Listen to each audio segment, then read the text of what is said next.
गहरी रात का वक्त था। हवा में हल्की सी ठंडक और रेत की खुशबू घुली हुई थी। आसमान पर चमकते सितारे ऐसे लग रहे थे जैसे किसी ने काले मखमल पर चांदी के जर्रे बिखेर दिए हों। इसी सन्नाटे में एक छोटे से गांव के किनारे पर वाक़े अपने सादा से घर में अली बाबा आराम कर रहा था। अचानक दरवाजे पर हल्की सी दस्तक हुई। ठक ठक। अली बाबा चौंक कर उठ बैठा। दिल की धड़कन तेज हो गई। उसने आहिस्ता से दरवाजा खोला तो सामने एक बूढ़ा शख्स खड़ा था।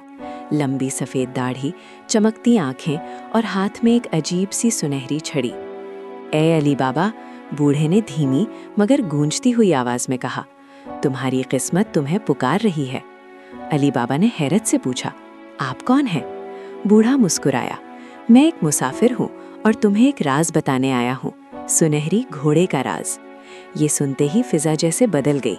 हवा में एक अजीब सी सनसनी दौड़ गई। अगली सुबह सूरज की सुनहरी किरणें जब रेत पर पड़ीं तो वो ऐसे चमक रही थीं जैसे सोना बिखरा हो। अली बाबा अपने गधे पर सवार होकर जंगल की तरफ रवाना हुआ, जैसा कि बूढ़े ने उसे बताया था। जंगल में दाखिल होते ही हर चीज बदल गई। परिंदों की चहचहाहट, पत्तों की सरसराहट और दूर बहते पानी की आवाज, सब कुछ एक जादुई दुनिया का हिस्सा लग रहा था। अचानक एक रोशनी की चमक उसकी आंखों में पड़ी। वो एक खुली जगह पर पहुंचा जहां एक सुनहरी घोड़ा खड़ा था। उसका जिस्म सूरज की तरह चमक रहा था, उसकी आंखें नीलम की तरह नीली और उसकी सांसों से हल्की सी धुंध निकल रही थी जो फिजा में चमकदार जर्रों में बदल जाती थी। अली बाबा आहिस्ता आहिस्ता आगे बढ़ा। उसके कदमों की आवाज नर्म मिट्टी पर दब गई, मगर उसका दिल जोर जोर से धड़क रहा था। तुम कौन हो? अली बाबा ने हल्की आवाज में पूछा। घोड़े ने सर उठाया और हैरत अंगेज तौर पर बोला, मैं किस्मत का मुहाफिज हूँ और तुम अली बाबा मुंतखिब हो। अली बाबा की आंखें हैरत से फैल गईं। मुंतखिब किस लिए? घोड़े ने जमीन पर अपने खुर मारे। अचानक जमीन हल्की सी लरस गई और एक खुफिया दरवाजा खुल गया, जैसे जमीन के अंदर कोई राज छुपा हो। इस दरवाजे के पीछे खजाना है, घोड़े ने कहा, मगर याद रखो, लालच तुम्हारी सबसे बड़ी आजमाइश होगा। अली बाबा ने गहरी सांस ली और दरवाजे के अंदर दाखिल हुआ। अंदर का मंजर हैरान कुन था। दीवारें सोने से चमक रही थीं। हीरे और जवाहरात ऐसे जगमगा रहे थे जैसे छोटे छोटे सितारे जमीन पर उतर आए हों। हवा में एक हल्की सी खुशबू थी, मुश्क और अंबर की। उसने एक सोने का सिक्का उठाया। सिक्का उसकी उंगलियों में ठंडा महसूस हुआ, मगर उसकी चमक दिल को गर्म कर रही थी। ये सब मेरा हो सकता है, उसके दिल में एक आवाज गूंजी। मगर इसी लम्हे उसे सुनहरी घोड़े की बात याद आई। लालच तुम्हारी सबसे बड़ी आजमाइश होगा। अचानक उसे पीछे से आवाज सुनाई दी, रुको। वो मुड़कर देखता है।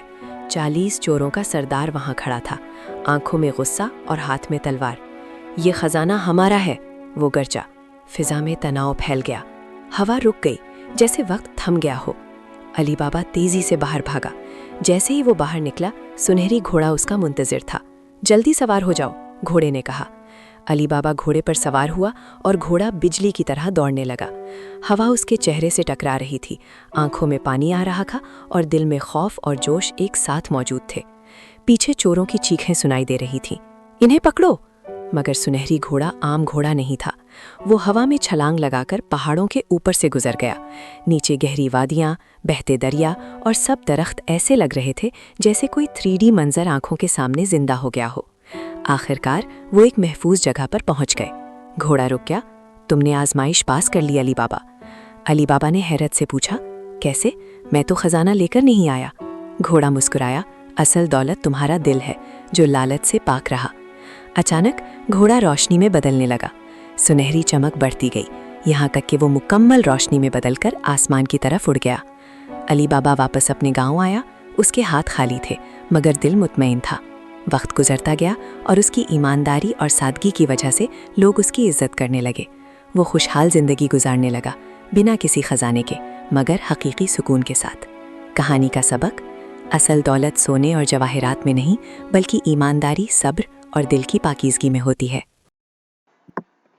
अगर आप लोग भी हमारे इस कहानी को लाइक करते हैं तो आप लोग भी हमारे चैनल को लाइक, सब्सक्राइब और शेयर कर सकते हैं। हम आने वाले दिनों में आप लोग के बच्चों के लिए ऐसी मज़ीद कहानियाँ लेकर आएंगे। शुक्रिया, अल्लाह हाफ़िज़।